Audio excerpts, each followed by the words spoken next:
In the name of Allah, the most gracious and the most merciful. Bismillah ar-Rahman ar-Rahim. Salatu wassalam ala Rasulillah al-Amin. Dear members, this is our meeting. This is our second meeting regarding the advanced writing. And today we are going to go through the commas. And last time we have covered the 6 basic sentences, and then today we're going to cover the commas, or we're going to expand upon what we have studied last time or what we have gone through. First of all, I would like to apologize. I'm not an English teacher. Probably people may not understand me well, but the thing is, English is not my first language at the first place. And then in the second place, I'm not teaching English. Just this is a workshop which I found it is very useful for everybody to follow. And for this reason, just I've decided then to go through it, since there is nobody from our community who can deliver this subject. Therefore, just I've decided then to go through this subject to help our community or our people there to go to learn the technique and the writing stuff, where they can expand and where they can expand their knowledge and grasp their knowledge and everything like that. So on expanding last time, we have spoke about the 6 basic sentences types. And then today we're going to talk about the punctuation. Particularly, we're going to talk about the comma and the places where you can use the comma. Okay, all of the 6 sentences types introduced in workshop 1 use the basic structure. Obviously, that simple structure restricts the complexity of the information which a sentence can convey. Workshop 1 also showed how meaning became more complex whenever a word or a phrase or a clause was added to the basic sentence. You should notice that the previous sentence involves a more complex structure than any of the basic sentence than any of the basic ones used in workshop 1. It is also complete. Therefore, let us start and crash on our commas. So let me share this screen, which is going to help a lot, actually. I don't know if people can hear me now, because I can see like there is a little fault or anything, something like that, actually, in my internet coverage. But anyway, just I'll go through.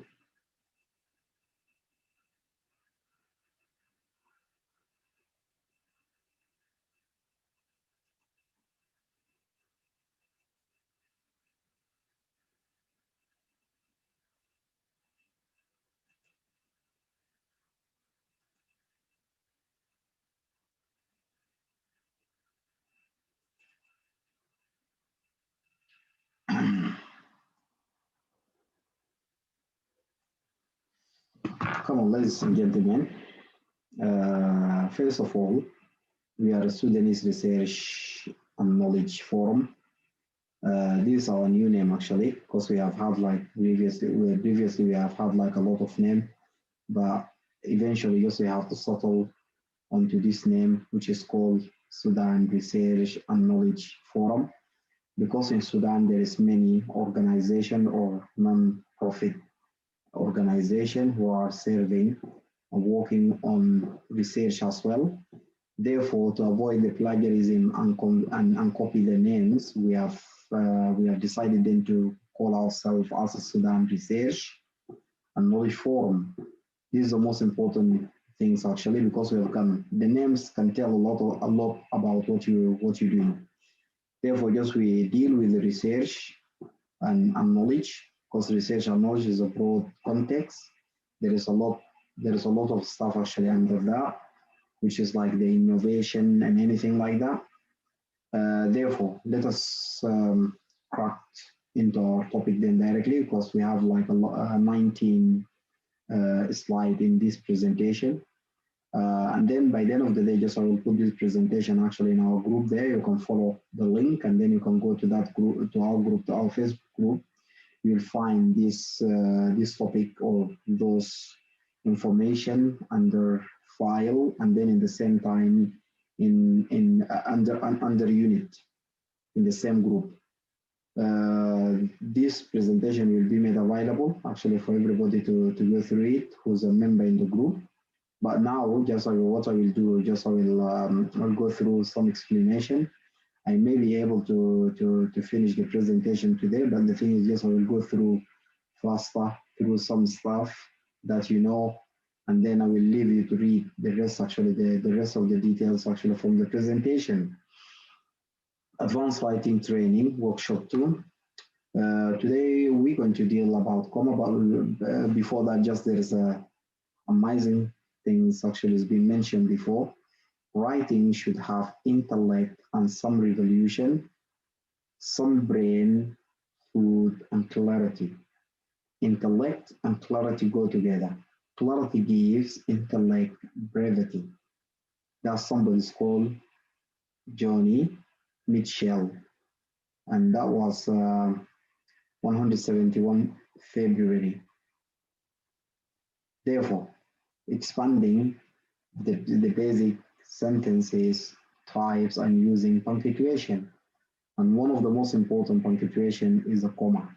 Is the most common punctuation that people misunderstand it or misunderstand its function. And some people, for example, some people use it in their essays or in their writing when they breathe. Comma is never used to be indicated a pause in your breathing. It is job. It is job is to maintain clarity. That's the commas function is to maintain clarity when we add certain types of word or phrase or clauses to a basic sentence. The commas function is to separate items in a list. This is the most common for everybody, no?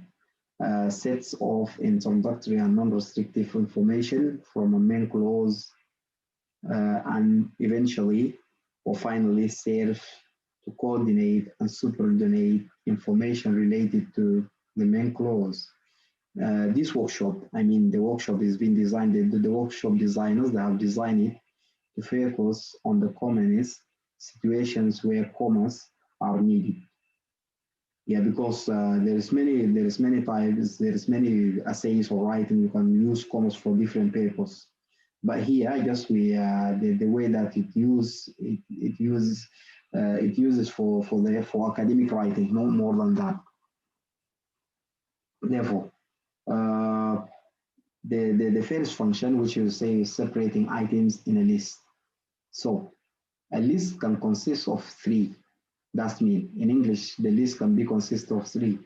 It's not two. Two cannot constitute a list at all. So the comma is used to distinguish the items in a list with structure added to one of the 6 basic sentences types. It's very important for you guys to go back and read the 6 basic sentences type and do the exercise over there.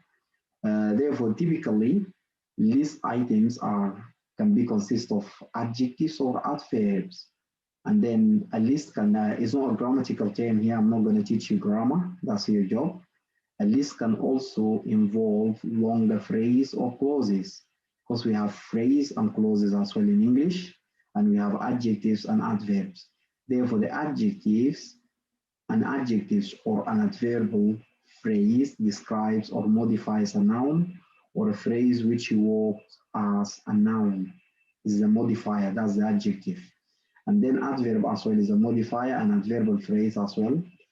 Describes or modifies a verb or a phrase which works as a verb as well. So, studying the following sentences carefully. Jenny wanted expansive. Expansive is an adjective, design is an adjective, easily, bankable, present. presents. Okay, that's fine then. So Jenny wanted. And then we have like a list. We say is a list. Expansive is one word, is one of the list of the word, and then designer, and then easily. We use or here, conjunction or, so we can say easy, bankable, present. We can't say anything about bankable presents apart from putting the full stop. John gave flowers and then chocolate, robins to Jenny. Jenny lied about suffering from a sore throat, a runny nose, and a temperature. All of those are adjectives. We put a comma after those words: designer, expansive and designer, flowers and chocolate, strong and deeply, throat and so on. All those we put commas here, and we cannot put a comma after those words. Just put the commas to separate the list. We do not separate the list items in the last item in the list from a word or a phrase which follows it. You should feel you should feel that a comma after bankable or robins would break the logical link between the words. Breaking the link loses clarity, therefore, and that will introduce us to two type of writing. There is Oxford comma style, because when you use the comma, before or, comma before, um, what is that? It should be before and as well, and then before and here, and then before and here, and then before or here. Those type of commas that you use are called Oxford comma style. And the Oxford comma style, the comma before the conjunction follows the Oxford comma style, which is explaining the clarity. And this is the most important thing in an academic writing. The style that always omits the comma before the joining word is called the Times newspaper comma style. So in Times, you cannot put the comma before the conjunctions. So, and this one is called the mechanical writing. So there is a two type of writing: clarity, writing for clarity, and then mechanical writing, and that's a completely different. That's like the examples are in the newspapers, because sometimes they are not addressing the academic stuff, and sometimes they have a variable stuff to address actually in their newspapers. Therefore, so they have their own style of comma. So the first things we say, we using the comma to separate a list, okay, to separate items in a list. So I can say I bought orange, I bought tomato, I bought something like that. But you can put comma instead. You say I bought, I bought, I bought, I bought. I bought, that's one verb, could do for all. And then after that, just you can mention your list then directly. That's the comma. This is the famous things actually in commas. Okay. We have hint or helpful hint to recognize what you're going through. Okay, always remember to include the comma before the joining word. We're talking about the mechanical writing. Okay, mechanical writing and clarity and mechanical writing. Okay, so before the joining word, when your list uses proper names, distinct things. If you have a distinct things, like for example, capital of a city or something like that, that's in distinct things. Proper names like name of a country, name of somebody or something like that, or a different ideas list with long clauses will normally need the comma. Okay, that's a separate story. That's a completely different story. Always remember to include the comma if you're using a proper name or a distinct things or different ideas. So lists with long clauses will normally need the comma before the last joining word. That's the list. That's the list with clauses. Okay, we know clause. Clause in Arabic is called jumla or shibhi jumla or something like that. Therefore, we have the second function of the comma as well. You use the comma to set of information which is non-restrictive. When you say non-restrictive, that is mean يعني حاجات غير مقيدة في اللغة العربية غير مقيدة. The general guidelines is that information is called non-restrictive if it can be omitted and a complete sentence still remains. Yeah, so if you take the non-restrictive, the idea of the non-restrictive, if you introduce them a phrase or a clause, if it is a non-restrictive, you introduce it into one of the sentences. So if you remove it from the sentence, that is mean the sentence can stand on its own. But the non-restrictive cannot stand on its own. For example, look at these examples, two examples. Jenny and then comma, we said comma, excited beyond the measure, kissed Adam. Adam could be her brother or whatever. John, tearful and miserable, run home. Okay, we put two commas here. Comma, because the name is obvious, Jenny, John, as we said before. And then after that, just we introduce the non-restrictive. And then after that, just we came with the second thing, which is run home and kissed Adam.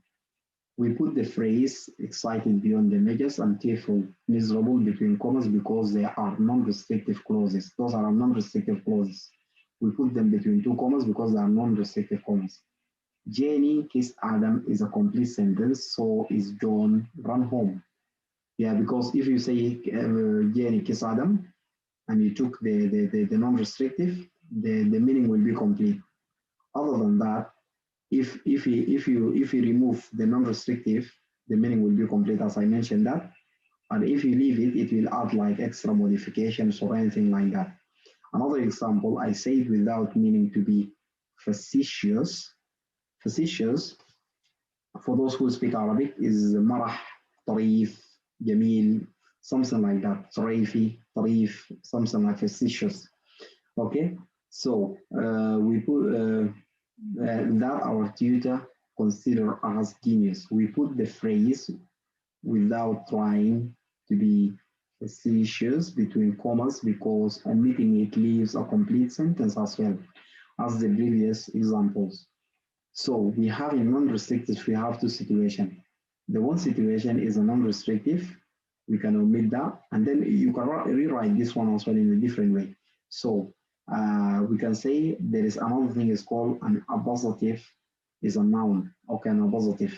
You can say there is a special type of non-restrictive phrase called non-restrictive appositive. So an appositive is a noun or a noun substitute that remains and could substitute for another noun immediately preceding it. When you're preceding it by noun, it will replace it. A noun restrictive appositive is sets off from the noun which precedes it and from any information or clauses which you may follow it. You will often use non-restrictive appositive and must punctuate them. You must punctuate them.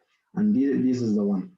John's love, the love of John to somebody else, which is mean a lunatic obsession. Junoon, lunatic that is mean in Arabic is junoon, crazy way. Okay, in a crazy way, obsession. A frightened Jenny, the love of a frightened Jenny. A frightened Jenny. Jenny, she's a shy and reserved person. She's a reserved person. That means she doesn't talk a lot, and at the same time she feels shy, and that's the thing. John loves a lunatic obsession. John's loves we modifying John's love as a lunatic obsession, and then in the same time, Jenny as a shy and reserved person.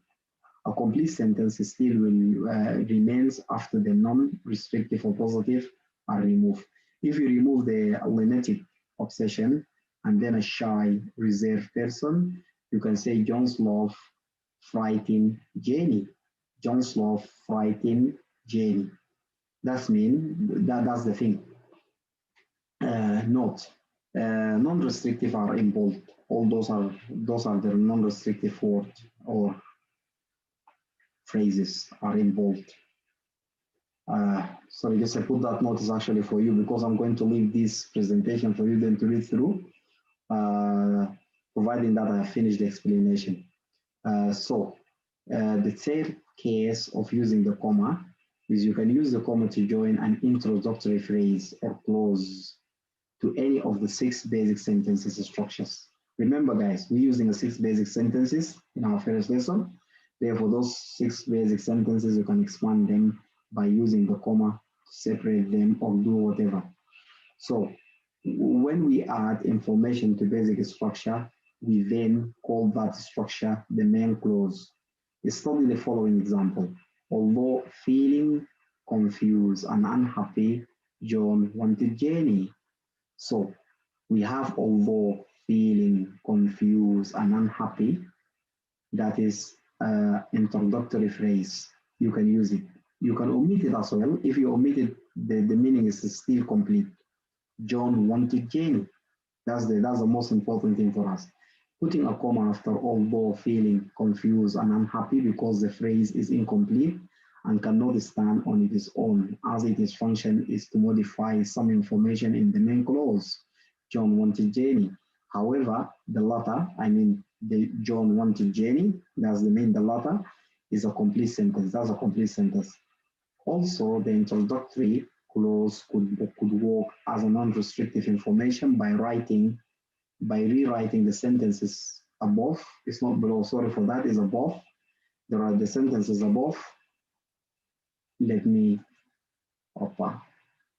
the sentences above, which is mean although feeling confused and unhappy, John wanted Jenny. We can take John, say John, although feeling confused and unhappy because that's John, but he wanted Jenny.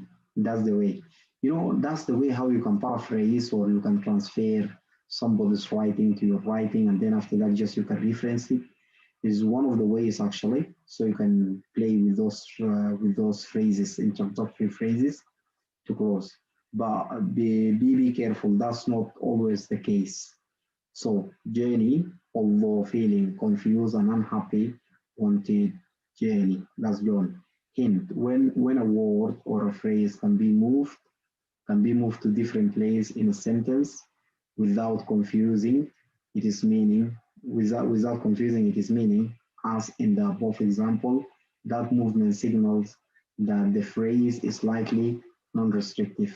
The phrase is mainly non-restrictive if you can move the phrase like that in such a way. Still, we are in the third situation. So introductory information can be simple or complex, variable, involving one or two or more words. It can include subclauses as well. You can often recognize information which functions as introductory because the phrase or clause will begin with a signal word. And the signal word that the phrase, that means is easy then to signal such a type of phrase, because those phrases can start either with although or despite and other word as well, because there is a different stuff. There are many other ones. For example, sentence could start with a prepositional phrase. The prepositional phrase, we have said that actually in our first sentences, like the one that is starting with in, at, or, before, whatever, or with a verb form such as running or exhausted, ing form or ed form. A main clause will usually follow phrase which use such signal terms. Therefore, we have more examples for that to recognize, and then I've illustrated the example in a way where it can make it easy for you to understand. With his usual bad test, Rose introduced his next guest. And then if we look at the beginning of those sentences, this sentence is gonna the introductory clause begins with the preposition with, okay? Stroking her shining hair, Jenny told John that she had to wash it that night. The introductory clause begins with an ing form of a verb. Exhausted by writing workshop, the student sought relief in drink. So sought is a word that you can use it. It's a synonym of research or search or an attempt to find something. That's the meaning. Okay, sought, and it is a past participle for one of the verbs.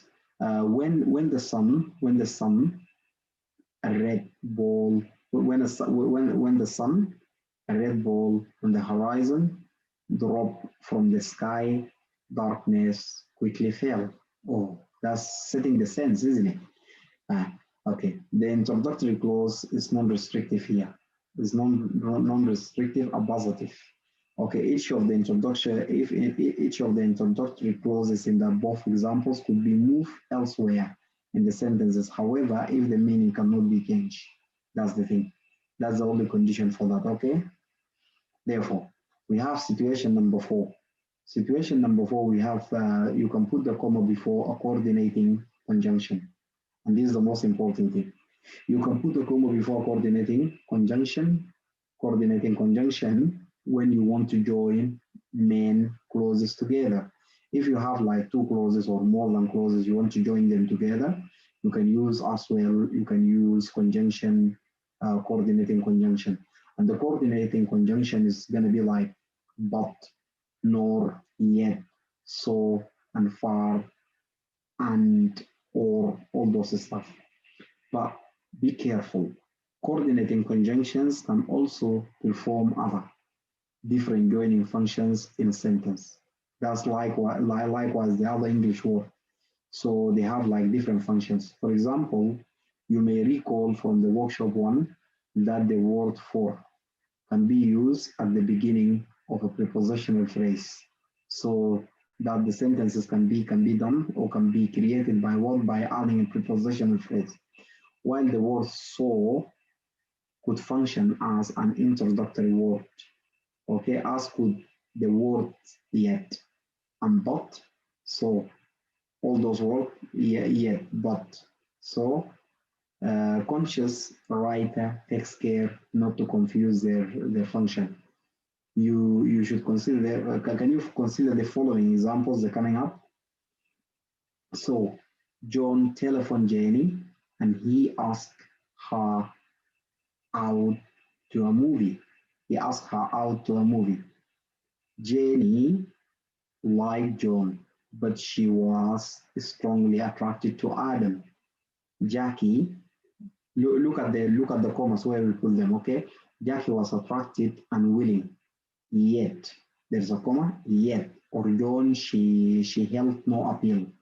That's mean in you can rewrite that actually in like what is in the bracket here. Jackie was attracted and willing. She held no appeal for John.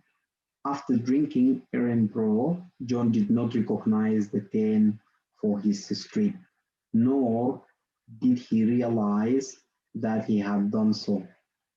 Okay, we can rewrite that as well. After drinking Erin Brew, John did not recognize the ten for his house. He did not realize that he had done so. Thus, he was heavily drunk, the guy. So, one of the advice we can use with that, putting a comma before coordinating conjunction. The following guidelines is useful when you coordinate information. You should only join main clauses together, only main clauses together, when they are related logically or because they involve a logical contrast. So the coordinating conjunction should make a relationship between the two clauses clear. Do not use and when you should use but or some other conjunction. The but in example B, for example, the but that we have used here in example B is better than using and. Don't use and when in a place of what? In a place of or instead of and. Okay, better than using and.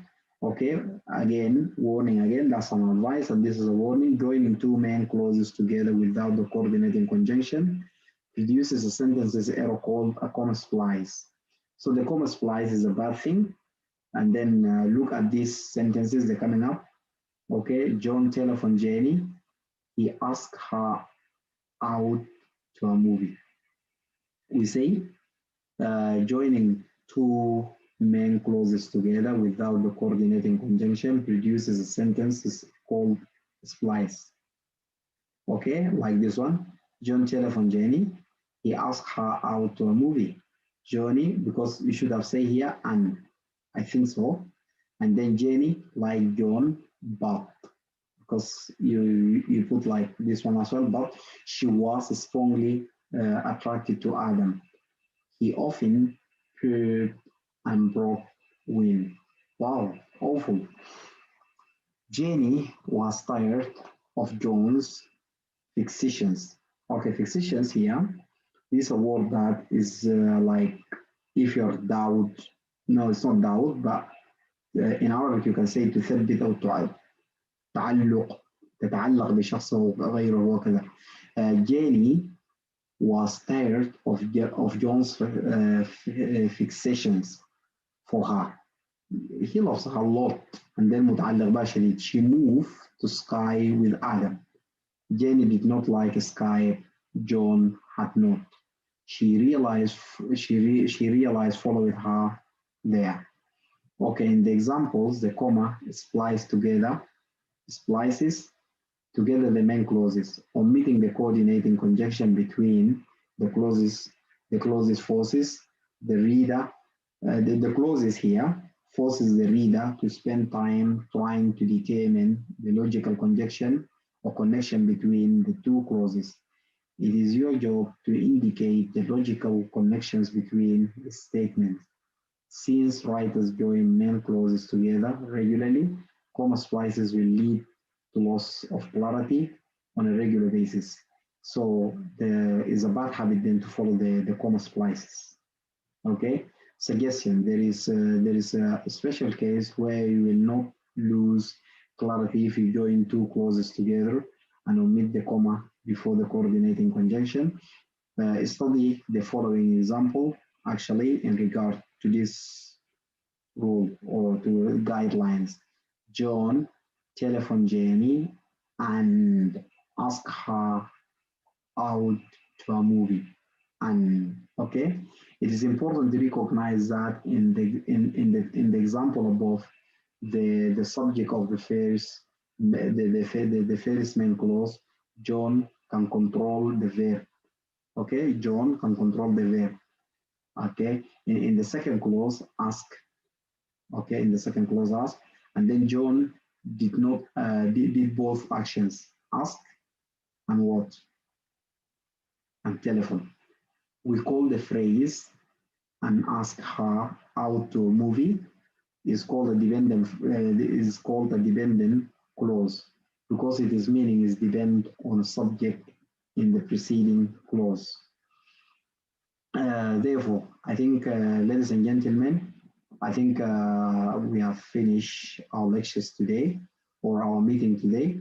But what's going to happen, because to remind you, we have gone through 4 types of commas.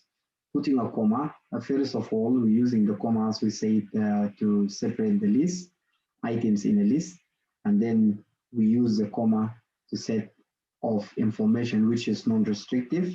And then within the second category as well, for we use the comma for non-restrictive phrase is called restrictive, non-restrictive, or positive.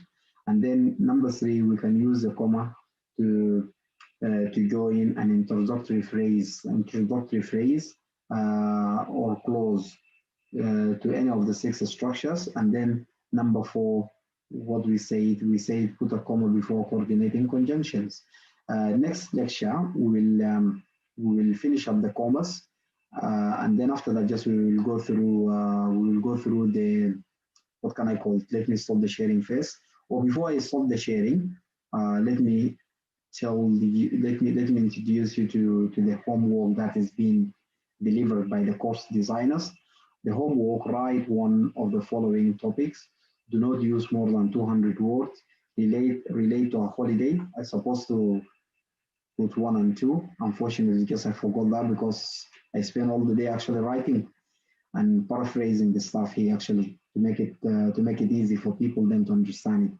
So either you can write about relate a holiday trip, or provide a plot summary of your favorite either novel, play, or movie. If you're a movie watcher, so you can provide a summary of that, or a play if you can watch a theater or whatever.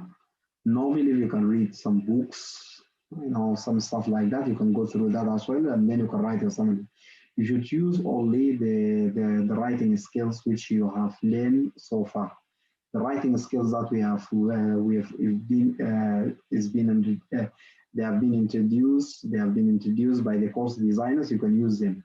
You should experiment, but it does not at this point in the program pay to over elaborate. That is mean pay no particular attention to the progress and some stuff like that. It is, if you do, that's fine. It is important to be disciplined and conscious about how you can combine information when you construct complete sentence. It is not necessary to worry about progress. Okay, that's the most important thing for you now. And then I think we have finished our lecture. We see what's going to happen next. Ladies and gentlemen, I hope actually, because I know there is some people may not be interested on writing or anything like that, but I think writing is not just for everybody. It's not for everyone. For the people who like to improve their writing and to become like an academic people, academic writers in their life. Therefore, I think some people may follow that and some people may not. Please, we ask you actually to subscribe in our group if you're watching that. And then in the same time, if after subscription, you can give a like. And if you want, you can join our Facebook group. Actually, the link is being put actually down there. And then if you can follow the link, it will bring you then directly to our Facebook community then directly. And then there we have like more resource for the academic writing. And so far, we have covered like different stuff actually regarding the research proposal and literature review, all those the methodology and so on. And then we expand on the methodology because we spoke about different stuff about of methodologies. And then in the same time, just we spoke about the literature review and so on. And then we have introduced as well IELTS classes. And that one is an advanced IELTS class actually for students who would love to improve their writing or their academic English. And I think all the contents are there. We have created so far 6 or 7 units, and those 7 units, even I've spoken about the EndNote and the screen snapping and how you can make your table of content on your literature or in your essays of writing. And then we spoke about different stuff actually over there. So I would strongly suggest or advise you then to go through there and go through those items actually to help you actually in your academic writing. Therefore, and remember, we are not teachers and we are not the trainers. We are just people who are volunteers, and then we doing that in a voluntary basis for the sake of to help our community actually, because we want them actually to improve in academic, and then after that, just they can produce like a good academic writing. And then some people, you never know, we may have some people actually in the future who will benefit from those materials, and then after that they will go on to become good writers or anything like that in the future, and then therefore they can transfer the knowledge from wherever or to our country there, and then therefore they can help our people as well there. I hope that could help. And then we have like a lot of stuff actually to talk about, but that's not I don't think that is a suitable occasion for us then to talk about all those stuff. But the thing is, just most importantly, just we want you to help us by subscribing in our group, and then in the same time to like the videos over there, and if you can share them as well, that will be helpful for us, and that will be very helpful and supportive. Because imagine somebody who have given you his time to prepare such topic like that, and then after that, just he has delivered that. The basic things that you could do is to thank him. And the way that we want you to thank us is not giving us money or to say thank you then directly, because I know we can't meet you at all, apart from a few people, just we can meet them who are living around here. But the thing is, it's better than to say thank you in a way where we can be pleased together. So it is a win-win situation. You can give us subscribe and like as well in our videos, and then from there, just we can take it on. We can thank you and in return.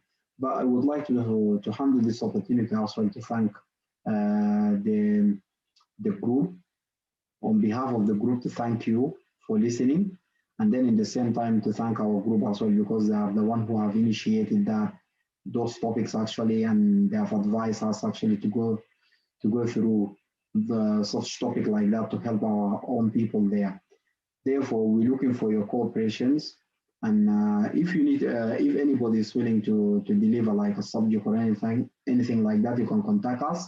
And then from there, just we can give you like the, we can facilitate, we can make it easy for you. We can invite you through the Zoom or whatever, or we can make it easy for you then to introduce or to introduce your topic or to present it actually to the group. So we're looking for more lecturers and more speakers actually to come over and speak, and that will be helpful for everybody actually now. Um, at the end, I would love to thank you a lot and all the best with your writing skills. And then hopefully I will see you next week or the following one. If there is nobody who's gonna come and give a lecture or present a lecture or deliver a lecture actually next Sunday.